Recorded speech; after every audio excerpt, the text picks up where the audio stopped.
सो hi everyone, आज हम इस वीडियो में बात करेंगे एसएससी एमटीएस का रिजल्ट कब आएगा, एक्सपेक्टेड डेट्स के बारे में, पेपर वन का एंड फाइनल रिजल्ट। आप सभी को पता है एमटीएस में दो पोस्ट पर सिलेक्शन होता है, एक एमटीएस पर और एक हवलदार पर। तो जो हवलदार पोस्ट पर सिलेक्शन होता है उसके लिए एक फिजिकल एफिशिएंसी टेस्ट भी होता है, जबकि एमटीएस के लिए नहीं होता है। तो हवलदार की पोस्ट के लिए आपको पैट देने भी जाना पड़ता है। तो जितनी हवलदार की पोस्ट रहती हैं उसका लगभग 10 × 10 बच्चों को बुलाया जाता है, मल्टीबाई 10। जैसे अगर 100 वैकेंसी हैं तो 1000 बच्चों को यहाँ पे फिजिकल एफिशिएंसी टेस्ट के लिए बुलाया जाता है। ठीक है, तो पहले पेपर हवलदार के लिए, पहले जो ये पेपर कराया है इसका हवलदार के लिए रिजल्ट आता है और उसकी कट ऑफ जाती है। और देखो कट ऑफ बहुत कम जाती है, क्योंकि आप जो हवलदार की पोस्ट है उसकी ×10 यहाँ पर बच्चों को बुला रहे हैं। तो ज़रूरी नहीं है कि आपका हवलदार की लिस्ट जो पेपर वन में आपका नाम है तो आपको आपका सिलेक्शन फाइनल हो ही जाएगा। तो ये ज़रूरी नहीं होता है, ये चीज़ आप लोग यहाँ पे ध्यान रखो। ठीक है, आपका पैट होगा, फिर उसके बाद आपका फाइनल रिजल्ट आएगा। और ये फाइनल रिजल्ट सेम डे आता है एमटीएस पोस्ट के लिए भी और यहाँ पर हवलदार पोस्ट के लिए भी। लेकिन बीच में ये हवलदार पोस्ट के लिए पैट कराना होता है, इसलिए ये जो पेपर वन का जो पेपर हुआ है एमटीएस का, इसका रिजल्ट देते हैं, जो कि एमटीएस पोस्ट के लिए रिजल्ट नहीं होता। ये रिजल्ट जो फिजिकल एफिशिएंसी टेस्ट कराया जाता है बच्चों का, उसके लिए यहाँ पर ×10 बच्चे बुलाए जाते हैं। तो अगर इस लिस्ट में नाम है तो ज़रूरी नहीं है कि आपका फाइनल लिस्ट में नाम होगा। ठीक है, तो अब हम वही बात करेंगे कि पेपर वन का रिजल्ट एक्सपेक्टेड कब तक आएगा और फाइनल रिजल्ट कब तक आएगा। अब देखो यहाँ पर अगर मैं बात करूँ, ये किसी भी सोर्स पर बेस्ड नहीं है कि कोई सोर्स से खबर आ रही है कि ये आपका रिजल्ट अब तक आ जाएगा। ये जो प्रीवियस ईयर पेपर्स हैं उसके ट्रेंड्स के बेसिस पे हम बात करने वाले हैं। जैसे देखो, अगर हम एमटीएस 2022 की बात करते हैं, इसकी जो आंसर की आई थी वो 28 जून को आई थी। आंसर की कब आई थी? 28 जून को यहाँ पर आंसर की आती है। और इसका जो पेपर वन का रिजल्ट आता है, जहाँ पर फिजिकल एफिशिएंसी टेस्ट के लिए बच्चों को बुलाया जाता है, 2 सितंबर को बुलाया जाता है। 2 सितंबर को उसका रिजल्ट आता है, फिर उसके 1-2 वीक में ही ये प्रोसेस करा ली जाती है। उसके बाद 18 नवंबर को रिजल्ट आता है, फाइनल जो रिजल्ट आता है कि भैया कौन यहाँ पर एमटीएस बना है, कौन हवलदार बना है। तो यहाँ पर 28 जून से 2 सितंबर में लगभग जुलाई और अगस्त, लगभग आप 2 मंथ का गैप यहाँ पे देख सकते हो। 2 सितंबर से 18 नवंबर लगभग आप 1.5 मंथ का गैप देख सकते हो। वहीं पर अगर हम बात करते हैं 2023 के बारे में, तो देखो 2023 का जो आंसर की आया था 17 सितंबर को आया था। वहीं पर अगर हम इसका देखें कि इसका पहले पेपर का रिजल्ट कब आया था, 7 नवंबर को आया था। तो अगर इसमें भी अप्रॉक्स देखोगे तो 2 मंथ का गैप है।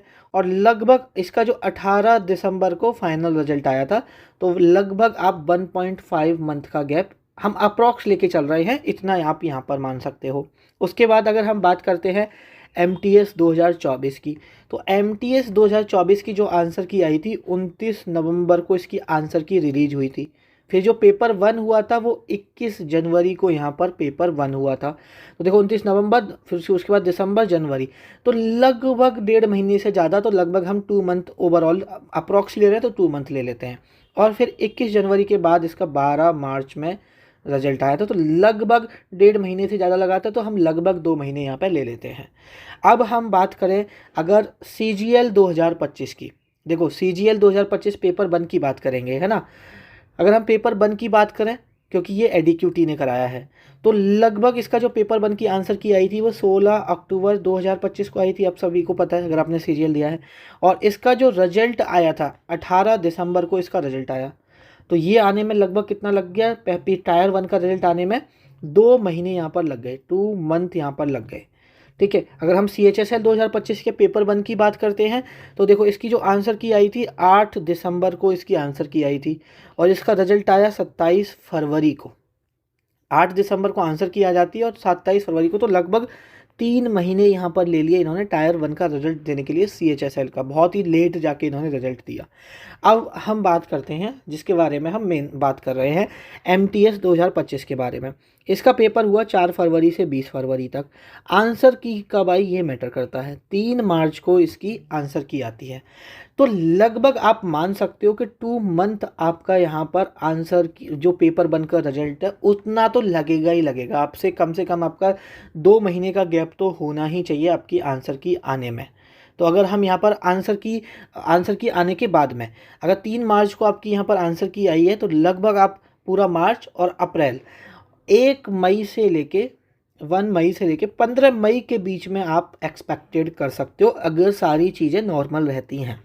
जिस हिसाब से अभी अभी यहाँ पर एसएससी चल रहा है, अगर थोड़ी सी चीज़ें डिले हुई तो ये end of the month of May भी जा सकता है।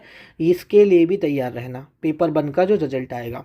लेकिन मोस्ट प्रोबेबली यही है कि 1 मई से 15 मई के बीच में आ सकता है।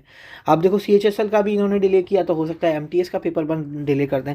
उसके बाद जो फाइनल रिजल्ट आएगा, जिसको first round of tentative allocation बोला जाएगा, क्योंकि फिक्स एंड फ्लॉट का इस बार ये स्कीम लेके आए हैं, तो लगभग जैसे अगर आप ट्रेंड को फॉलो करते हो देखोगे तो लगभग 1.5 महीने बाद आपका आना चाहिए।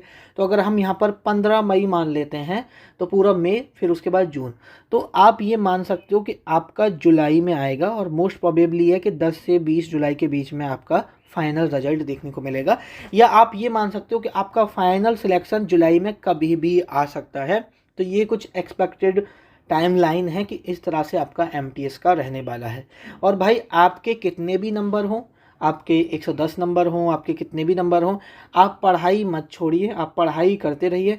आप सीजीएल के लिए पढ़िए, किसी और एग्ज़ाम के लिए पढ़िए, ठीक है। आपकी पढ़ाई बेकार नहीं जाएगी। और ऐसा है नहीं कि आपको ज़िंदगी भर इसी पोस्ट पर काम करना है, आपको आगे भी बढ़ के जाना है।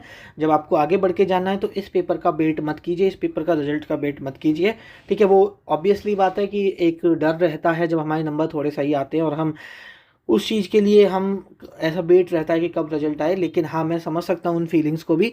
लेकिन इस वक्त आपका यही है कि वो थोड़ा बहुत उन चीज़ों को हावी मत होने दो, और रिजल्ट का इंतज़ार मत करो, अपना पढ़ाई करते रहो। चाहे आप किसी भी एग्ज़ाम के लिए पढ़ाई कर रहे हो, आपको लग रहा है कि आपका एमटीएस निकल जाएगा, तो आप सीजीएल वगैरह की तैयारी करने लग जाओ। 2026 नहीं दे सकते तो 2027 के लिए पढ़ाई करना शुरू कर दो।